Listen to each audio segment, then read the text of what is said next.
punching him, kicking him. Mastiff didn't move. Commentary on this was great. Dave Mastiff just ate all of that offense. Okay, cool. Yeah. I mean, this match was awesome. It really entertained It was me. good. It was a really, really good match. Brightest, whitest trunks. The brightest, with whitest no trunks. decoration on them whatsoever. They are literally there just... was a bit of decoration. There Was was a there? brown mark at the backside. There wasn't. Was there really? No, there should have been. Okay. Hello, and a very warm welcome back to the Give Me a Whole Year Wrestling podcast. My name is Ant, and this is... Ahoy there! It's Ollie. He's coming up with his own crazy stuff at the Oh, start I'm of his so show. zany. Mental. I'm like Sid Scala. You want to do? Yeah, you have got quite Sid Scala hair, dude. No, I don't. You do. I don't. It's not painted on. It's not made out of Lego. Lego hair, Ollie. We're back at Yes. Insomniac Gaming Festival in Birmingham. But the show is. And we're reviewing the show. It's NXT episode 8, and going by the structure, like, this should be a good episode. Yes, Like, it should be. We've had a pretty naff episode, and now we're going to have a good episode. Yeah, And it is great. 5 was terrible, 6 was great. And 7 was terrible, 8... We'll find out. Wait and find out. If you're enjoying the podcast, thank you so much for joining us. And if you hit the subscribe button, you'll find out when our next video's out. And if you hit the little ring bell icon, ding ding ding. We're getting good at that. I know, man. We did that for the first time last episode. If you haven't seen it, catch up. It was a bad episode, but I think it was a good, fun review. Yeah. Our review may have even been better than the episode. Might be longer. Probably. Join us on Facebook, where we'll tell you about our latest news, and we post up loads of fun stuff on there. And Twitter as well. We also do live tweeting from there. We also have a Redbubble page if you want to support the channel. That would be awesome. You can buy Gimme a Whole Year merchandise and t-shirts, where people point at you in the street and go, Hull yeah, and you're like, oh yeah, I'm wearing that t-shirt. Maybe not in Hull though. I don't know if that works outside of Hull. But if you buy a t-shirt and let us know. Yeah. Good idea. Nice. Women's video package at the start showing all the women in the tournament for the Women's Championship. It was a nice little video package. Yeah. And we're finally getting some women matches. Like, this should have happened last episode. Yes, they introduced it last episode, But it and didn't then feel had like an no women's introduction. episode. Yeah, no women on the That actual didn't matches. feel like an introduction to this tournament whatsoever. No. Whatsoever. You It's want weird, the isn't it? first match to be directly after the introduction, don't you? You want to go, and we're kicking it off with this. Like, exactly. We're talking about women, here's some women. You know Absolutely, what I mean? Like, that's let's see what they can do. So the first match was Dakota Kai versus Nina Samuels. Yes. We've seen Nina a few times before. Third match, I believe, on NXT UK. Tony Storm and, was it Killer Kelly she was against, I think? think so. No Killer Kelly in this tournament. What? Yeah. Weird. Well, I Don't get it. suppose if you've got 9 on the female roster and it's a tournament, it doesn't really fit. Did you spot how Dakota Kai got out of the hold from Nina Samuels at the start of the match? No. Nina Samuels is holding her from behind, some sort of sleeper hold or something like that. Yeah. Dakota Kai got out using her backside. Did she? She bumped her with her bottom.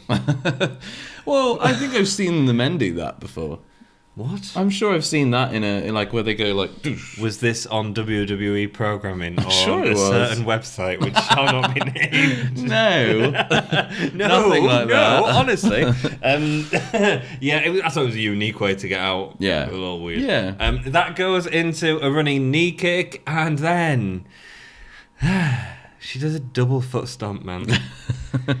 You really don't like them, do you? I really want to know what you guys think. Like, if you write in the comments below, if you watch Dakota Kai and her double foot stomps, I don't know if it's genius or if it's the most sloppy thing ever. This time, she sort of jumps on it and then goes, oh, I'm going to fall somewhere, and falls flat on her side. It was weird, man. I err on the edge of it's good. Because I think she drives the feet down, and she does so with such venom and ferocity that it forces her to fall. She's out of control because she's hitting them so hard. One day she's going to fall on someone's head, dude. No, because she's coming in from the side. Yeah. So she'll just keep going forward. She just fell forward this time. Yeah, Last time she fell backwards. Who knows where Dakota Kai is going to fall? That's the new game. That's the bingo game. It's like, is, which yeah. side does she Yeah. fall? I don't mind watch it. Keep an eye out. Camera angle was better on it this time as well, so you can actually see it properly. Yeah, and it still looks sloppy. I like it. I think it looks real. Well, let us know what you think. Do you agree with me or with Ollie? Yeah, Is Dakota Kai great or start a poll? Yeah, do that. Yeah, it's one or the other. A new chant for Nina. This is great. Well done, Birmingham. Right, Nina's new chant. Nino. Yeah. Right, they could work with that. Yeah, right? I think they could. A gimmick could be that she's like an emergency response. What comes out she's like a medic. She comes out in like a cardboard ambulance. And the entire audience just go Nino. Great, man. It'd work. It's British wrestling at its finest, man. Yeah, you need some more comedy characters. Why not have Nino Samuels? Or she To could be honest, it's better than the gimmick she's got now. Which well, she doesn't have one. Exactly. Yeah. I mean, I don't think everyone needs a gimmick, but yeah, it would be nice to see actually like more of a gimmick in the female roster. Maybe not Nino Samuels. I think it's just Seesaw Samuels, maybe. She comes out with the finisher where she just like back and forth. Yeah, she like flips them over, flips them puts back, them on her flips knees them and over. just pushes them. Yeah, great. Yeah, like a kind of weird back stretch. I'd be up for that. I'd definitely be up for that. She was great, I thought, in this match. I think I'm just like stuck because we're at the minute in our Wrestling Rewind series, which is also available in YouTube on the playlist. We're reviewing 95, and just like every gimmick is there, man. I mean, you've got Duke the Dumpster Druzy. Oh my god. Well, it was that time, wasn't it? When just so WWE or was it still F? WF, yeah. Well, still F. It was God, I think it was 2002. Or 2001. Was it really that late? Yeah, it was a lot later. Yeah. Anyway, so yeah, go check that out if you want to check it out. Good. A real nice total well backbreaker from Nina. Yeah, man. Really that was sweet. Really clean as well. Yeah, She like yeah. proper. Yeah. Proper Dakota Kai landed sold that. it really well as well. Yes. A nice submission where she was bent backwards on the back of Samuels. It was really nice. Yes. Enjoyed that? Yeah, really good. Called they gave it a name on commentary and I didn't write it was it a down. cool name, but I can't remember. No. Yeah, really nice. I think it went on a little bit too long because I think that you could feel the crowd getting a bit restless. Anxious for it. Yeah. A drop kick from Kai looks like it might have given Nina Samuels whiplash as she whacks her head into the second turnbuckle. Yeah, but man. it looked devastating, and it sets Kai up for her signature, which is normally a curved running kick into the top of the turnbuckle. Yeah, the like a opponent face wash, falls down, and then she does a face wash. It was face wash across the front of the face. She did it differently this time. She did it the other way around. Which is weird, but it works. I kind of like it. Yeah. I don't know why that she. Do you know what was really like kind of amusing about that is that the ref was clearly in the way when she made her run, so she had to like really bend the run around him, and he kind of just he kind of went as she ran past him. It was funny. Roadrunner. But no, I really like her kind of offense. I like that they're pushing her as like the kind of kick person, you know, like I'll kick her face off. I kick her face off. A bit Shinsuke. So she gets the win with her finisher, which we have a name for. Oh yes, it's the chiropractor. The chiropractor. You see, the emergency services gimmick is not far away in this match. Tag team. We Absolutely, could have man. Nino Samuels and the Absolutely. chiropractor. They could come together in their ambulance. Make it happen. Make it happen. And you know, or she could be a maths genius and be Dakota Kai protractor. That's great. Yeah, it's great. This match was a really good match. I really was enjoyed good. it. It was entertaining. I think it was episode 1. Nina Samuels first. Yeah, I wasn't This super was sold. by far Nina Samuels' best show. match. She was class. match. She was really good. really good. Really good. And I'm I don't think she sorry had for ever doubting her. I don't think she had a choice in selling that drop kick. No. I don't think she had any choice in selling it, but it looked great. It looked great. It looked brutal. And they worked a really good match together. They did. Good chemistry. I liked Dakota Kai's finisher this time around. I think because they it was didn't much better. cut at a They weird didn't cut point. away, man. You We saw it talked about this all the quite a way bit. over, and it. Well, I think they did cut, but they cut after the point. It where made sense. Yeah, The the move cut made sense, made sense, and it looked. And it was in the nasty. middle of the ring as well. Dakota Kai, we've seen one match where she does it too close to the ring ropes, and it don't work. Yeah. It needs to be that sort of centre of the ring. Yeah, it was good. Ratziki. Is that his name? I keep writing it down as something different each time. Radzi. Yeah, I was Ratziki. thinking, who on earth are you talking about? Who's Radziki? Ratziki. I was thinking, have I watched the same episode? What's his name? Radzi. Radzi. Just Radzi, yeah. Just Radzi. Radzi. I like Ratziki. Yeah. Ratziki. He's in an interview with Mark Andrews backstage. Yeah. Mark Andrews says he's moving away from the Coffey Brothers feud that him, Morgan Webster, and who was the other guy that was in it? It was Ashton Smith, wasn't it? Yes, it was, unfortunately. Eventually, but Eventually, before that, but it was supposed to be New Zealander. Can't remember his name. It's gone from my head. No, well, he's not featured in these Well, for he's a while, injured, so I think, yeah, isn't he? So, he is, yeah. Or he was so then. they're moving away from the Coffey Brother feud, and he wants to get gold. Yes. I'm thinking, oh man, do we really need to feed him to Pete Dunne? Because he won't beat Pete Dunne, Mark Andrews. I don't think so. Not now. I don't know if the face thing would work. Just because now Pete Dunne's like the biggest tweener on WWE, probably. Yeah. But no, Flash Morgan Webster comes down.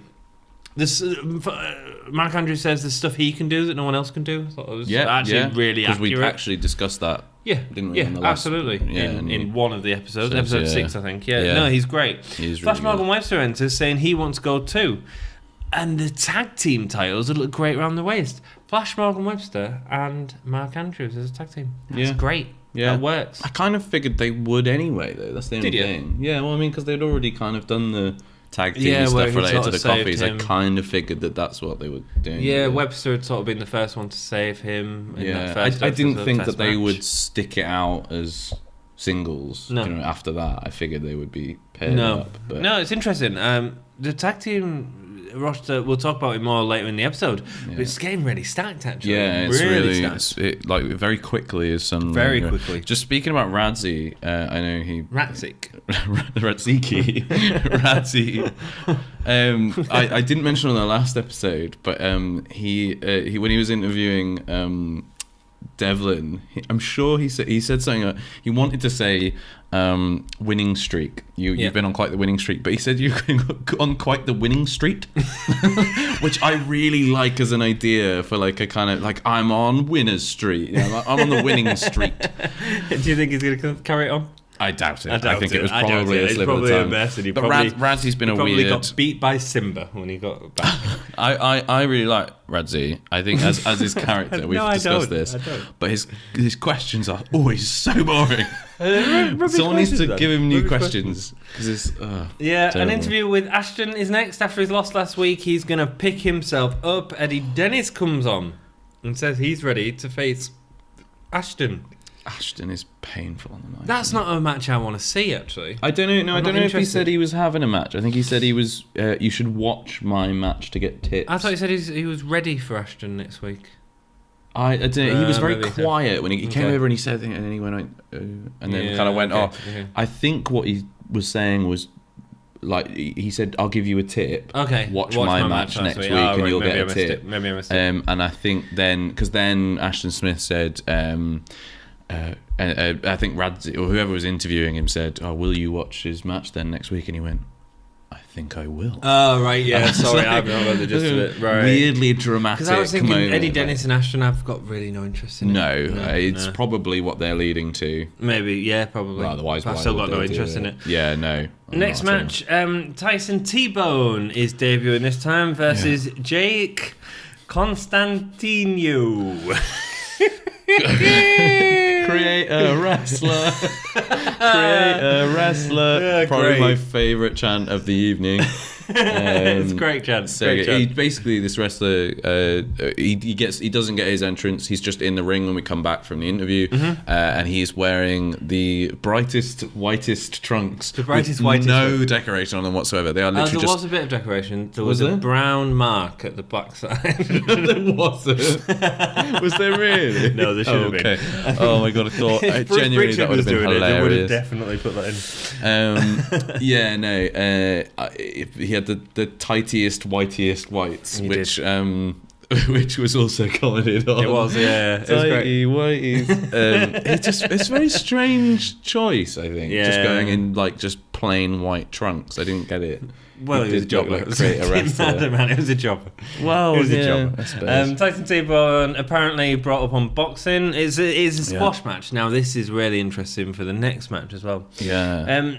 He shows his offense, but man, he's just a bit of a brawler, but he didn't feel that hard hitting to me, I'd say. Ends with a lariat, which was set up by an uppercut punch, which, to be honest, Jake Constantinople, or whatever his name is, Constantino. he sold amazingly. Like his Jake legs went, he's just jelly. like- he looked like he was out on his feet, didn't he? Like just and then wobbling everywhere. The lariat, sets up Yeah, Lariat Cell was really good as well. Haven't He we hit got the deck. enough of this? Haven't we got enough brawlers like that? We've got enough people with squash matches. This is the problem.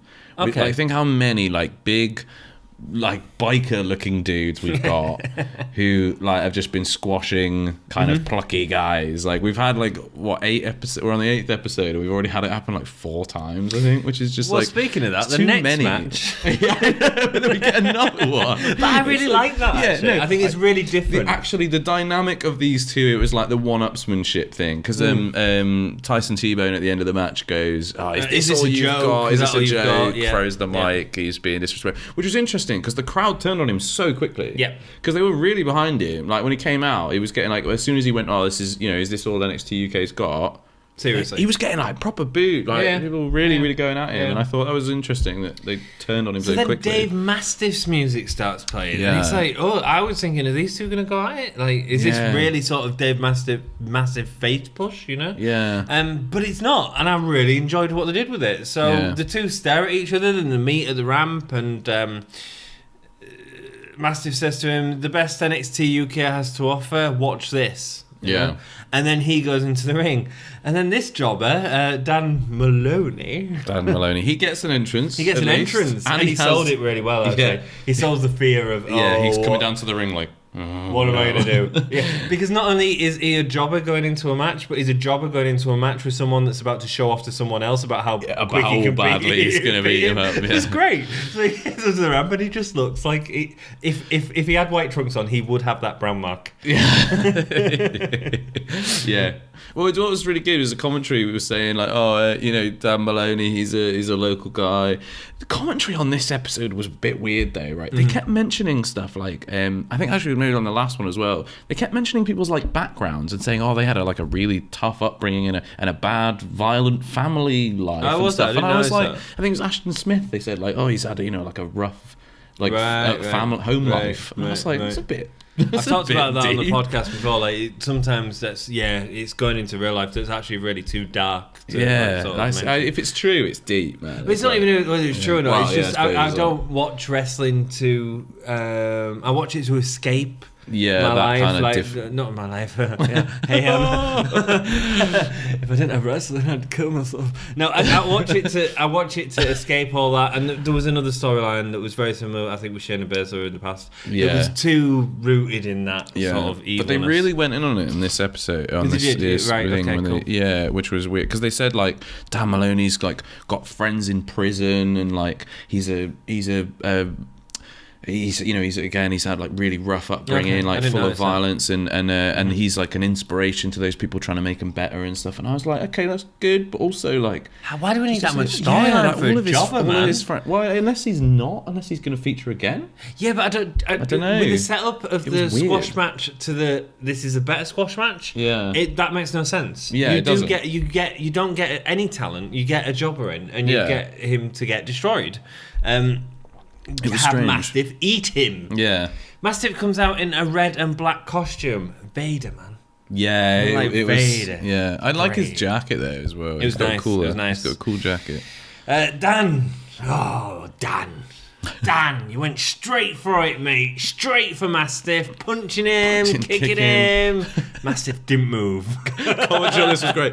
Dave Mastiff just ate all of that offense. Okay, cool. Yeah. I'm behind that. Like, I half wanted him to just take him apart and just eat him. So the match is a dropkick, a senton, a German, which was great. yeah, Really good German. Ooh. But speaking of good German, stay with There's us for the some to next match, come. man. Oh, Oh, my man. Into a blaster boy, they're calling it, which is the diving cannonball, which looks amazing. Yeah. Because he like leaps halfway across the ring and just ends up back on someone and kills them. It's great. And then so that match is over, and then T-Bone and Mastiff stare at each other as T-Bone makes his way up the ramp. What? I mean, I thought it was such a good way to do it. Yeah, I mean, really, great. I've never seen it. that before. No, I haven't. No. Normally squash matches, when you think like when they did the redraft and you had Braun and Nia on Raw, and they were going through a lot of squash matches at that time, and it was always a way to break up the programming. So the Braun squash match would be at hour 1 on Raw, the Nia squash match would be like 2. This was such a good way of incorporating story. Great storytelling. Yeah. Great, man. Really good.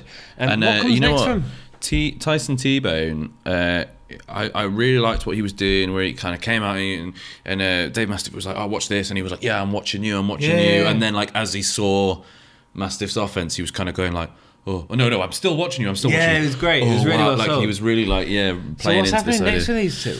I have no idea. I kind of would be satisfied seeing them both compete, squashing local jobbers great. for a while. That'd be great. Yeah, because squash matches can get boring if they're overdone. But if it's this constant playing back and forth, then they could start interfering in each other's matches, trying to cost it against the jobber. Yeah. You know what I mean? Yeah. And slowly you can build up this kind of feud based on these two guys just slaughtering people. But you could do that for weeks, and because it's not because we don't necessarily have to see them every week, they could drag this over such a long period of time and just have small changes. Just to I don't keep know it if they fresh. will. I don't know if they're going tag team. I don't know if That they're would going be for kind of feud. cool. Yeah, Because one of the best things to come out of WWE, like in the last few years, and people are probably going to absolutely burn me for this. Oh, James is it's one of the best things. No, it was the Cesaro Sheamus thing, because it was a surprise. Because we thought a best of 7. Are you kidding me? Like, I'm so sick of this now. But the fact that they formed the tag team out of the back of that, it was and great then they became storytelling. they are such a good tag team as well. they are great. Yeah, like that was really actually came together really well. And Great if as they did something individuals. similar with this, it'd be I'd be great. all for that. I'd be well up for every 2 weeks. Like, don't give me every episode, but every 2 weeks having a 10-minute segment, which is them two squashing someone. Do you know what would be class? Up in the ante. Go what on. would be class is if their tag team, they still hate each other, and they still just want to prove that they're better than the other one. Yeah, so man, they it works. so they That's a spend the great whole dynamic. tag team match just kind of like Trying to tagging destroy themselves a in, just destroying the other guy, and they go, "No, I'm going to do it better." Yeah. But It's like Team Hell No, isn't it? And It's the like, no, I'm amazing the thing tag about team that, champion. dude, is they never become tag team championships because that competition between them always stops them from actually becoming the greatness that they are. It's a great idea. And then you lead to a big Listen blow to off us, match at some point. WWE, man. I mean, that's awesome. Anyway, let us know what you think of it. I mean, it's an awesome idea. Interview with Sid Scala next. Huh? I love me some Sid Scala. He gets He's asked. just such a tryhard. It's great. What do you need to change your future? He gets asked by Radzi. Radzi. By Radzi. What did you call him? Riscalo or something? Rasputin. Radzi. What do you need to change your fortune? He asks. He says, I just need one more opportunity. I need to ask Johnny Saint for an opportunity. I don't know how this is ending. Who's he gonna get but he's fed gonna to? die. He's just Who's he going to get fed to this time? Who's waiting out the headmaster's office that's going to kill him? I think what's going to happen is they're going to bring him into the ring. Dave Masters is going to come in with a giant tortilla wrap, just bundle him up in it and eat him alive. That's what's going to happen. While pointing at Tyson T-Bone. Yeah, going like, this is how you beat someone. This is a squash match. No, that's great. I wonder who, because he's going to be sat outside the headmaster's office and someone else is going to be there. And he might still be sat there. Like Johnny hasn't Johnny's. Just fallen asleep in his armchair. I nearly said something really bad there, which I shouldn't have said. Yes, he's fallen to sleep, Ollie. That's much safer than what I was about to say. He's fallen asleep in his armchair, and Sid Scarlett is still waiting. It's like the schoolboy outside the headmaster's office. And if anyone was going to be, I mean, Sid Scarlett looks about 12 years old, so. I don't know why I have so much hate for Sid Scarlett, but I think he would be just the perfect heel for me. One episode where you play, if this episode gets 10 likes, right, Ollie is gonna, on the next episode we film after it gets 10 likes, is gonna do his hair like Sid Scarlett. I've just completely nominated you for that, so hit that thumbs up button. I've never done that before. That feels really cheap. I feel a bit dirty now. Not as dirty as I'm going to feel if I get Sid Scarlett's haircut. It's great. Lego hair. No. Next match. Two great matches. So bear with us. We've talked a lot of rubbish, but that's two amazing matches. Yeah, right? Man. Jinny versus Millie Mckenzie. Yes. Millie is only 18 years old. Yeah, she was scary, great. Man. She was great. She was amazing. What an opportunity for Millie here to be in the WWE at this point. Yeah. With this sort of exposure. That's what's the great thing about WWE NXT UK is that they are really, really giving an opportunity to people who, there's nothing wrong with being on the indies. Indies are amazing. No, there are some absolutely. amazing promotions and stuff. But Ginny was in progress for a long time. Oh right. Yeah. Okay. Yeah. So they mentioned it a lot actually in this episode. That's cool. But it's a really, really good opportunity for them to kind of hit that big platform early on, and you don't know what she's going to end up doing. She might stay with WWE. She might be there for a while. Leave, go do some more work, whatever come back. She needs to do, Like you look at someone like Drew McIntyre. Who went away and now he's come back and he's bigger than he's ever been. Absolutely. But it's a really good launching platform, I think, and that's what's so nice about this is that it's when you've got regional WWE shows like in the UK, maybe they'll go further out, maybe they'll go further afield in the future. But it's a good. I mean, one, it's good for them. It's a good talent pool that they can start reaching into. But also, it's just a really good opportunity for the actual wrestlers themselves to get that screen time, to get their name out there. It's really cool, and I'm really glad that they've gone with Millie Mckenzie. She's great. But I don't think this is necessarily right. So I'm going off the match a little bit, but I don't think this is necessarily a response from WWE about making British wrestling a focal point. This is a response to the great indie stuff that people have worked years for, and the world of sport coming back. All 100%. Of this has come from that, and WWE feeling threatened and not wanting to have New Japan take over Japan, they want to compete. They want to compete, and that's what's incredible. And I think they're doing a great job actually in general. I think so. Yeah. I think they're doing a great job so far. It's early days still, and I think there's a lot of promise. I look forward to it. Yeah, I do. I look forward to it. I do. Mckenzie has a great start, knocking back Jinny with an awesome drop kick. Excuse me. Jinny takes it back with a flatliner into the second turnbuckles, and then there's a really great move, and it's so they have a bit of back and forth. Then Jinny gets into this surfboard submission. She slides under Mackenzie's legs and then flips her over and has hold of her arms, and she sort of simultaneously gets the legs in as well to hook Mackenzie's legs. So it was smooth, man. It was really smooth. I mean, Jinny, I've never seen her before, and she looked awesome here. But Mckenzie looked awesome as well. Yeah, they both. The match was really so good. Entertaining. And we've spoken about Jinny a bit because of all their promos where she's been I'm style, but it works, fashionista thing. It works. I really wasn't buying into it, but in the ring, she's a monster, isn't she? She's so good. But the thing is, she's so skinny. Yeah. That whole fashionista thing works. Yeah. Because not only is she, it works because it gives her an excuse to be so skinny. Does that sort of make sense? I see what you mean. Yeah, it feeds into that like idea of she's the not, kind of model if not, thing. she'd just look like the smaller. She'd look like Sid Scala. But it looks like it's deliberate, I suppose, that way. Yeah, around, absolutely. That's what I'm saying. Might well be. But Yeah. Do you know she also wrestles in a play suit? Like, that was just. I think it was a nice touch to her kind of character. I was worried that she'd just come out and it'd be just like generic gear. No. But like she the fact that she actually awesome. looks like she's going for the fashionista kind of thing. Yeah. I can buy it now. I can buy it. I'm into great. it. And the Jinny, that move with the surfboard was so unique. I've not seen that for ages. I thought that was the end of the match right there. It wasn't. It carried on going on. Mckenzie, towards the end of the match, diving spear. Like, it was one of the best spears I've ever seen. Yeah. It was incredible. She hit it with such velocity. This is an 18-year-old girl that I've never seen before, and it was phenomenal. Took her off her feet. Like it was, and Jinny sold it like a beast as well. She did. Like, Jinny is amazing because she's really good. The nice thing with Jinny is into the next section. German suplexes from Mckenzie, right? Jinny just took them so incredibly, like flailing all over the place, looking like she was getting destroyed. She looked so frail and weak one second, and then so aggressive the next second. Yeah. I'm so excited by Jinny. Okay, so the Germans, right? And I think I've picked up on what it is that like makes those Germans look so good. Not just so Jinny selling amazing, but also, Mackenzie's great. If you look at someone like now, like Kurt Angle, when he does a German, because he's got the neck thing, when he does a German, he just falls like back, and he keeps his back and neck straight, and so they just go over the top of him. Mckenzie arches her back, so she gets that extra height and then slams them down, and so that gives Jinny the opportunity to land right on her shoulders just before her neck. And the time to sell in the air as well. And the time to sell in the air, so her arms flail.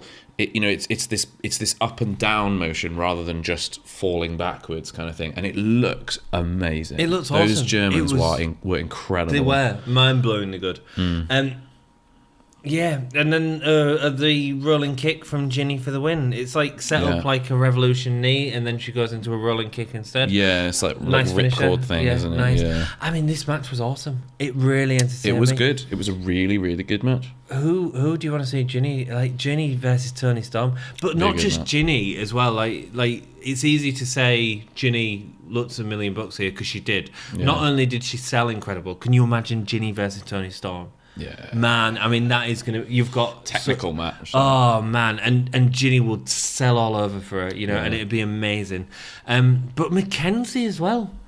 Yeah, such good work. Really shocked. Yeah. When I saw them all stood up, I didn't recognise Mckenzie. I've not seen her before, and she blew me away. She was awesome. When I saw the lineup for the matches, I didn't. You know what I mean? I saw it and I went, "Oh, it's Jinny that I'm not super sold on." I didn't even know who the other person was. I wasn't expecting much from the match, and wow, did it! It was great. Blow expectations out of the water. Like it was really good. Great. One of the best matches we've seen on NXT UK so far. Yes, hands it was down, excellent. Easily. Excellent.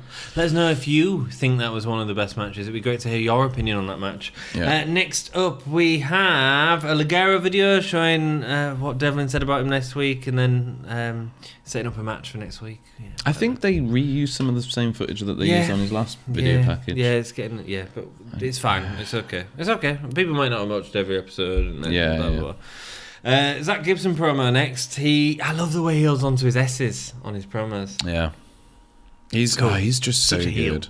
I love him. He gets Mike. He starts talking about the Beatles being number one, Liverpool being number one, and then Seven's music. He gets like halfway through, but the crowd. So I think that just because we were saying, I think on the last episode, the sound in these ones so far hasn't been amazing in the new venue. The crowd isn't as audible, which I don't know if it's a deliberate thing or not. No, it won't be. It'll just be the type of venue. So everything's felt a bit muted through these last two episodes compared to what we've had in the last six. But even with the muted crowd, it was still insane for Gibson. Yeah. Like and when many people with their shoes off. It was compare it to the rest of the episode as well, and once you've got used to that different sound of a different venue, because the thing is, it's not as tall as Cambridge, and it's not like theatre, so it doesn't reverberate as much. So you put one mic there, and it's actually, because it's a shorter roof, it's only like catching a smaller pool of people. Basically, bit of sound noise there, dude. Yeah, everyone's got the shoes off from start the match. Great, cool. I mean, it's becoming a thing. Will it get annoying? Probably not. No, because if I was there, so. I'd have my be shoe well ready. Up for it. Yeah.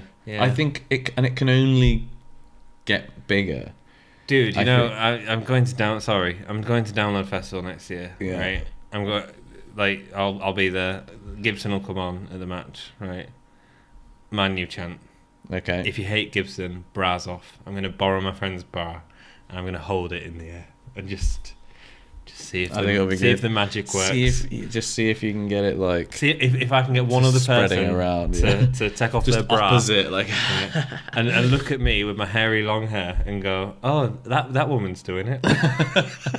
You're gonna keep the beard? Probably. Yeah. Probably. Sell it. Sell it good. So into the match, they do have some real solid back and forth early on in the match, with Seven getting the better generally actually of Gibson, which was good to see. Yeah. Gibson gets out the ring and starts to walk away, but Tyler Bate comes in and stands behind him.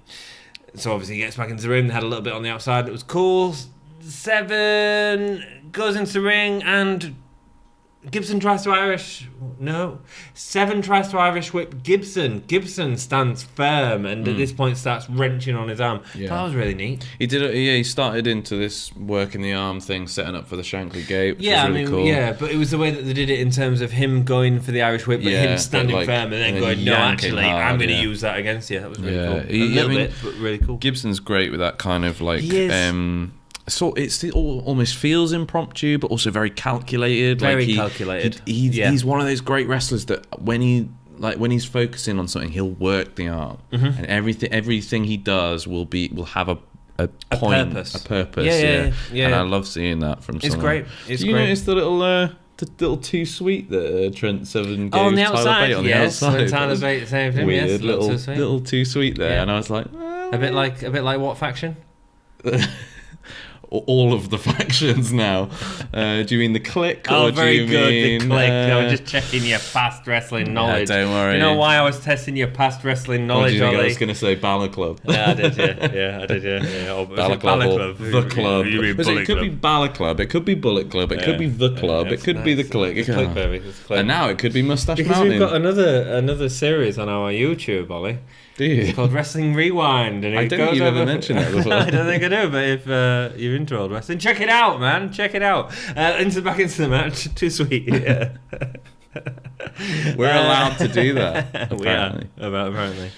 I'm not even going to tell you what me and Dom did. That's funny, though. Gibson locks Seven into an arm lock, and Seven is constantly fighting to get out. It's a submission move that's early on, and submission moves at this point can feel like rest holds, and it didn't. Seven does a really great job of constantly selling it. Seven goes to punch. Gibson flinches, but Seven delivers the DDT instead. Him and Tyler Bate do that really well, don't they? Yeah, it's that like fake out, dropping into the DDT thing is really cool. They also, there was a nice moment where they went for that, and it was in an earlier match on, I think, like episode 4 or something, where they do that, but when they go for the fake out, it doesn't pan out for them, which is nice. I like that they build those kind of things into the. It's great because it's quite unique. Actually, it's quite unique. You don't see it as much. It feels British, but is that just because they're doing it a lot? Maybe it is. Maybe. I mean, but isn't that how it's defined anyway? Absolutely. I suppose. Yeah, absolutely. Seven hulks up, not selling Gibson's punches as much, but delivering shots back. Yeah, I like that though. I like it when he does it because he doesn't do it like it's not affecting him whatsoever. You know, when Hogan used to do it, he used to take the punch and just stare at you the whole time. There was one or two stares. There was one or two early on stares that he didn't sell at all. He was Hogan. But he did a little bit later on, but at the start he was Hoganing up, man. He was there. Hey, do you know what? I genuinely think this is the thing. I think people need to be more selfish when they wrestle. I think there needs to be a little bit more Hogan. Hogan. And you talk about selfishness. Yeah, obviously. No, I genuinely think like wrestlers need to be more selfish sometimes. Because for all his faults, for all his desperate backstage politics, Hogan was a massive star because no one would ever believe that he would like take a punch and not just brush take it off. a pin and not kick out a second later. Yeah, exactly. He tapped out to Kurt Angle. Have you watched many Hogan matches recently? Have you gone back and watched any of the other stuff? They're terrible. It's but really hard. It's bad. He's a terrible wrestler. But this is what I'm saying though, is that like if wrestlers today were a little bit more selfish and like had a bit more kind of like pride. I want to nothing to do with pride. Nothing to do with pride. I think Okay. they're all proud. I think wrestlers can be proud of themselves without it. I think it's just that everybody's very willing to give up like a lot of selling and make themselves look as look like they've been hurt. I think, sometimes though you want someone who's like think about Stone Cold, right? Stone Cold could when the invasion angle happened, there was like 20 people in the ring, right? Stone Cold like goes to a bar, comes back. Oh yeah. He runs down into the ring and he's just like destroys everyone, punching everyone. But Stone Cold was willing to sell at the right time, and Stone Cold also had people But can you imagine that happening now? Yeah. That just does it. Do you know what I mean? Like, if somebody runs down the ring, they're not going to punch everybody, Stone Cold style at everybody, throw him out. Yeah, but he's a monster. That's the difference, I think. I think, do you know what I mean there? Like, I think, like, and also Braun gets absolutely destroyed by Brock Lesnar in about 3 minutes. So. Let's not mention that. So what would Brock do to the ring? Just explode on entering the arena? That's who you've got. That's Brock. Brock is your new Hogan. Brock is the guy that he sells really well, but he does it rarely. He doesn't sell a lot. Boring matches. Well, boring matches, totally at the top of the card for absolutely no reason. New Sid Vicious. Yeah, should be used as an attraction and not as your main champion. Yeah, but we could go on for that. We'll go. But that's what I think. This is what we should have, right? There should be wrestlers whose character is that they can take a beating and keep going. I get what you're saying, but the backstage won't let them do that. No, of course not. That's the problem. Yeah. So wrestlers these days, instead of politicking backstage, the company seems to have a lot more control on the wrestlers. Yes, and that's the real difference. I enjoyed I enjoyed the Seven hulking up. I thought it was funny. Yeah, it was. I thought it was good. Although I do think Seven. Oh God, we're going off on so many times. It's okay. I do think Seven is a guy who wants to push things. I don't think he's just a company yes man. There was a bit. He was playing with the crowd a lot with at the Cambridge shows in one of the promos. You know, the one where there was two in the ring. He was playing the crowd a lot, and it seemed like a lot of that was pushing limits that he maybe shouldn't. It wasn't scripted. I wonder whether because they know he's so good on the mic, whether they give him that bit of freedom like they do with the New Day, like they do with other people who've got... I don't know. I don't think they trust Seven. No, they don't know Seven like they do the New Day. And I think the WWE are very reluctant to that as well. I feel like with a company like WWE, if they didn't want him to do it, he wouldn't be doing it. Interesting. Because I think he's a bit of a rebel. I think he's a jerky rebel that goes backstage and says, "Oh yeah, sorry, I didn't realise." I do, honestly. The thing is, though, but I think he kind of plays that stuff out in his promos as well. It's like when he said, "I'm a professional wrestler." Yeah. And I went, that's not a term they use on WWE. No. I think they do now, actually. I think they've been using it more. But I just was like, oh. And then he went, and a sports entertainer. Yeah. But the thing is, if they didn't condone that, they wouldn't have edited it. No, it's interesting. Well, but then who's watching it to edit it in is the other problem. Well, yeah. So, Vince probably hasn't seen an episode of NXT UK. I know what he does is he actually watches our podcast to check that it's going okay. I heard that. Last time I had a chat with him, that's what he said. Seven delivers, so back into it. Seven suicide dive. That was cool. Yeah. Big guy. Yeah, and he hits them with a lot of speed as well. He does, yeah. Like, it's impressive. I don't know how he slows down. The barrier. Yeah. He's that quick. Yeah. Seven delivers a powerbomb to Gibson. Yeah. Like, all this stuff is happening. It's really good. It's really quick, and it's really solid wrestling. It's a great match. There's a lot of sections in the match where they're going to these sort of punching brawls where the back and forth with the chops and the punches, but they're delivered in different ways. Little different changes within them make it really work. And it's interesting. A lot of guys do that sort of stuff, and it'd get really repetitive. These guys are delivering chops in different ways to each other, which is really clever, and it shows great work. It's one of the few things about Dean Ambrose's style that I don't like that much is that his punch chop thing he does with one hand. Samey. It's always the same. Yeah. But like Trent Seven, he take the punch and then he'd kind of turn punch around and then slap and then back punch into a kind of spinning chop, and there was a lot. Yeah, you're right. A lot of diversity in the way they delivered a lot of those moves. So Trent Seven, the ultimate ballet dancer. Is that your new idea for his gimmick? I think so. I think it may be. Should we ballet Gibson delivers a lung blower to Seven Arms, which is a great storytelling device. It's not a lung blower, it's a code breaker. He delivers that move with the double knees, brings his arm down to it, and it's also, again, it's about telling that story of setting up for the Shankly Gate, which is great. Yeah. And then we get the lung blower from the second rope into a Shankly Gate. When Seven reaches the rope, Gibson goes to attack Bates, and because Bates been here all along. I actually said to you when I was watching it, like, yeah, Bates getting involved here. Bates is going to cost him. The distraction ends up with Seven getting his 7-star lariat, and I was like, oh, whoa. I thought maybe then he was going to get the pin. Yeah. He didn't. James Drake comes in to beat up Bate and helps Gibson get the leverage when he's going for a pin to get the win. Yes, he grabs they kind of go for. Yeah, I think Botface. Well, in the last episode, him and Tyler had the match, didn't they? Yeah. So, I thought it was interesting. Like, it's very telling how much confidence they have in Gibson that he kicked out of. The 7-star lariat. The 7-star lariat.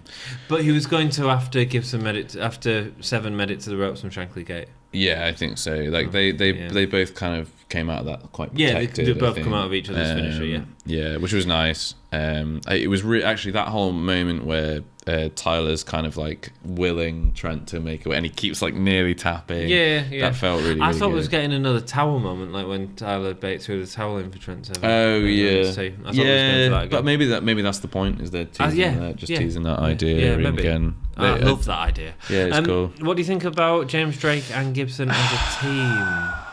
So, I don't think Gibson needs that right now. No, not at all. I hope that it's not going to push them towards the tag titles. I think they're the first ones to get the tag titles. Do you think? Yeah. I hope it's going to be the thing that gives Gibson the opportunity to get the win over Pete Dunne. That's what I hope they're going with. I hope they're going to still push him towards Pete Dunne, but use James Drake as a, well, not even necessarily as a tag team, but maybe just like as a manager, like as a mate. I think they're going as tag team. I really hope not. I think they're going to be the first for the belts. Do you think? Yeah. I don't think you need it. You've got the coffees that work. Yeah, like Gibson is so good as a single star. Also, we've got so many heel tag teams. Yeah. If you have them as well. Yeah. No, I hope not. The Jesus Brigade is. I hope maybe the God either. Squad. The God Saxon Squad. Huxley and Joseph Collins are just at the bottom of that heel team now. Because they're great. I don't think because they're obviously going into a program with. Well, no, they're not, because the Coffee's attacked afterwards, so the which we'll go into. Tyler Bate and Trent Seven at the end. So it's setting up all that tag team division. So, but I just feel like Gibson's got the win. Yeah. He's going to go past Trent Seven now because Trent Seven and Tyler Bate are going to be focused on the Coffees. Yeah. So where's he going to go? The only place I can see him going is Pete Dunne. Well, if it should be Pete Dunne, but if they're going with the tag team thing, the only way I can see them going is against Mark Andrews and Flash Morgan Webster, because they're the only two faces that we've got as a tag team, as far as I'm aware. The Bangra boy and. But do we want to see that? Well, no, it doesn't matter whether we want to see it. It's WWE. Well, let's choose what we want to see. I guess maybe they may just put him over that, but I think Gibson's done enough beating people to prove that he's really good. Now he needs to go on to the title. I just don't like it. I don't like it at all. James Drake hasn't. He's been okay. Well, he's the other guy that gets a lot of heel heat and reaction from the crowd because people want to joke about it. So Gibson and Drake have both, funny crowd reactions because they take the shoes off for Gibson and they talk about how James Drake has a picture of his face on his bottom, which is hilarious. Yes. So I guess maybe that's the logic. Yeah. But I just want to. If that's their method of getting the title off Pete Dunne with a kind of distraction finish, and they use James Drake as the tool to do that, then great. I'm behind that. But if it's just making him a tag team to go after the tag titles, it feels like the singles division in NXT UK is they're all off in tag teams. Yeah. I don't know. Maybe it's a good thing to start a company up with that and then move into singles. Maybe that's the way they're doing it. Because is Pete Dunne injured at the minute? I don't know. I think he might be injured at the minute, so that might be a way to... But I'm not sure on that. Let us know if you know down below. It's confusing, isn't it? So unless it's Gibson, I don't think there's anyone suitable to take the title from Pete Dunne yet. We don't know. We don't know until it happens. As in right like now. who we've been introduced to in the last 8 episodes. Who would you have beaten for the title? Easy. Sid Scala. Do you know, that's going to be it, isn't it? Johnny Saint's going to be like, well, yeah, you know, you've been beaten up. That is actually what's going You're to happen. going in a match with Pete Dunne, and like Pete Dunne will if Pete Dunne needs laugh help, him off and get rolled up or something. Yeah. But if Pete Dunne can't work because he's hurt himself and needs a bit of time, Sid Scala, put him in a feud with him. That's what I'm going to do. No, they're not. Yeah. They better not. Yeah, If they do, I'm not watching anymore. You can do these on your own. You will. No, he will watch them, and we will continue to do these. How many gay stars do you give this review? This episode? Okay, so I really have messed myself up with the star rating system. I know you have. Before. You can start again. I'm going to start again. Right, I'm going to retcon the 4 and the 4.1. Good. Get rid of They're that. going down to a more reasonable thing. I was really excited about how good the episode was, and I got carried away. Yeah. I'm going to give this episode. Was this the best episode? It was. It was the second best episode. It was really good. It was either the best or the second best. It's very close. Yeah. I'm going to give this a 3-star rating. 3-star. Yeah. 3 that's stars. Good. Because it was a good, solid thing. There was nothing great. absolutely unbelievable that made it like a 4 or 5, but it was a good episode and I enjoyed it a lot. 3 stars is great. I'll go with 3 stars just because it's your first realistic review. Best match? Jinny. Jinny Mckenzie, man. Yeah, Jinny Mckenzie. Great work. Really, Want to really see more of good. them. Yeah. Excited to see more of them. Followed very closely by Gibson and Yeah, it was a good match. because they were also really good matches. But then I did expect the squashes a were great. little bit more. And the squashes were hilarious. All of the matches were good. It was a great card. All of them were good. It was a great card. I'm going to give it a 3.25. 3.2. The best performer. That's a tough one, man, because there was actually some really good performers. I don't think there was nobody that couldn't be in contention for that. Yeah, there is. Do you think? Yeah. I mean, okay, we just had 2 squash matches. Discount jobbers. Who was first? But what? Nina Samuels, I don't think. She was great. That tilt-a-whirl, the whole match. You really liked her? I thought she was great. Dakota Kai was really good as well. Yeah. Tyson T-Bone. Yeah, again, we were talking about how good those squash matches were and how well they both played them. T-Bone. Anyway, but who's your best performer? It's Jinny or Millie, but they were both great. I don't know. Got to Jinny. choose Okay, Jinny. I'm going to say Jinny as well. Jinny. I thought that not just her wrestling style, but the way that she sold was incredible. Millie's offense was really incredible. Good. Yeah. Thank you so much for watching. Yes. I hope you've enjoyed the episode. If you have, please leave a thumbs up. It really gives us... What does it give us? Excitement. Motivation. Yeah. Or maybe. Yeah. Or excitement. It makes me happy. Does it make you excited? It makes me excited. It makes me happy. Yeah. Good. On the inside? It's a nice little... I like seeing when there's a comment come up. I'm like, oh, that's nice. Yay. Leave a comment down below if you enjoyed it, and hit us up on Facebook and Twitter. We've got t-shirts. Sorry, it's really late now. We've been filming for hours. Give me a whole year t-shirts on Redbubble, and have I said Facebook and Twitter? Yeah, you said that. But go back and like us. Awesome. Thank you so much for joining us. We have been the Gimme a Whole Year team, and keep it gay.